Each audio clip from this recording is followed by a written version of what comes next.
The DOJ just announced the biggest Medicaid fraud in Minnesota history. Here's what we're dealing with. When you add it all up, the Housing Stabilization Program, the Autism Services Program, the child nutrition fraud, it is potentially $822 million stolen in taxpayer money. And that could be even higher. State and federal officials are warning that the losses could be as high as $2 billion. When it comes to the housing program, the housing stabilization was Medicaid funded benefits that were meant to help mental illnesses, people with substance abuse problems to find housing.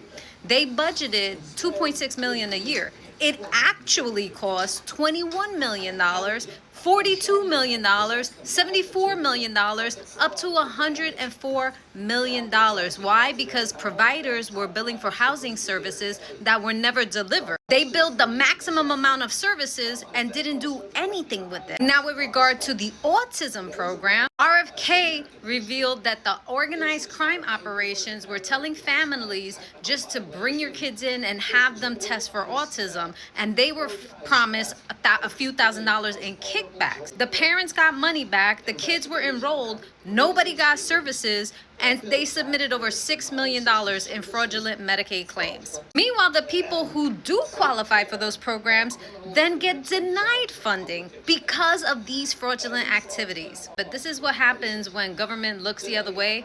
Real people, people with autism, people without housing, people who are the most vulnerable are left without services because these fraudsters knew how to use the system and there was no accountability and no consequences until now.